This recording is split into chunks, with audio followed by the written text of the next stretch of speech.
Immigration rights activists protested at the White House in Washington, D.C. on Friday, calling on President Obama to address immigration reform. Obama postponed any executive decisions on immigration reform in recent months in light of this week's midterm elections. Obama said that he's willing to work with both Democrats and Republicans in Congress to take decisive actions by the end of the year.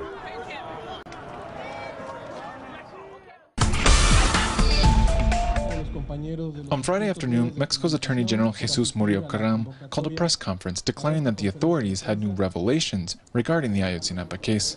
The testimonies and confessions that we have gathered during these investigations unfortunately point to a homicide of a large number of people in the Cocula area.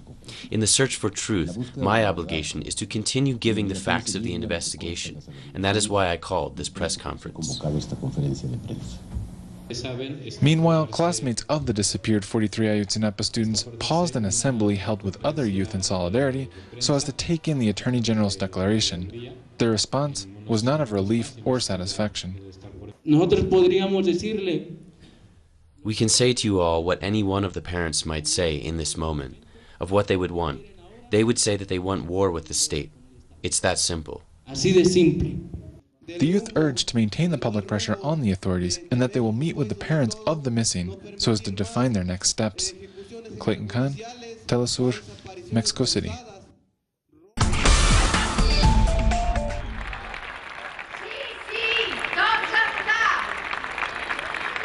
Pro-referendum activists held a final rally on Friday night before Sunday's vote on Catalan independence.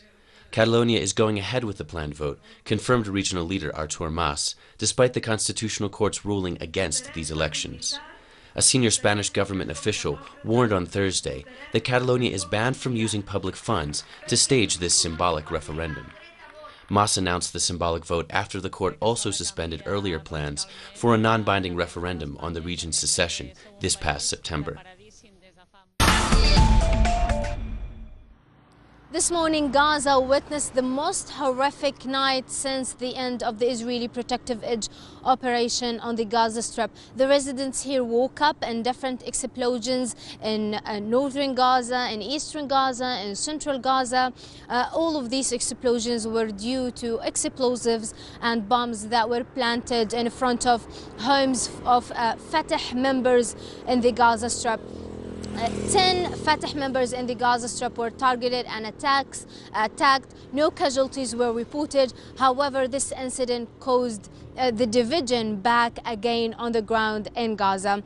The only statement that was left is that few papers with the signs and the stamps of ISIS threatening those leaders not to leave their homes. However, officials from Hamas, officials from Fatah, they are all denying any existence of ISIS in the Gaza Strip, and they were blaming one another. Fatah officials were blaming Hamas, saying that these attacks are to basically destroy the memorial festival for Yasser Arafat. However, Hamas was accusing Fatah members of planning these attacks because of the internal problems in Fatah.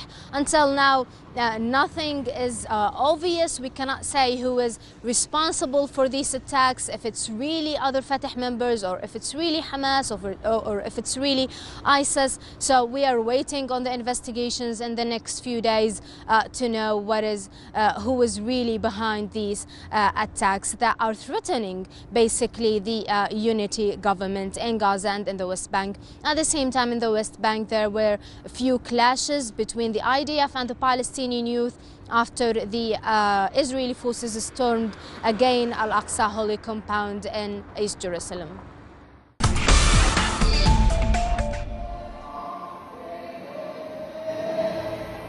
The original path of the Berlin Wall was illuminated on Friday with an artistic light installation to commemorate the 25th anniversary of the wall's fall in 1989.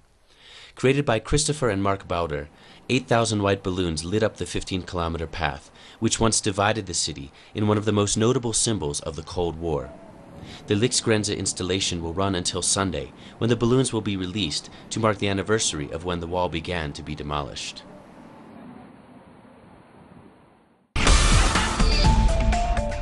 The North Korean government released U.S. citizens Kenneth Bae and Matthew Todd Miller on Saturday. James Clapper, the U.S. Director of National Intelligence, will accompany Bae and Miller to the United States. Their release comes 3 weeks after the release of U.S. citizen Jeffrey Fowl.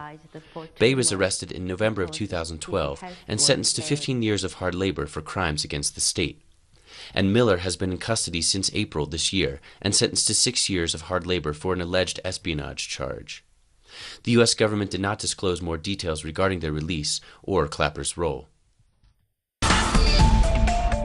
Facts that have marked the course of history. Productions designed in the English language and made for the English-speaking world. This is Documentary. Watch it on telesur.net/English. Telesur, wherever the news, you'll be there.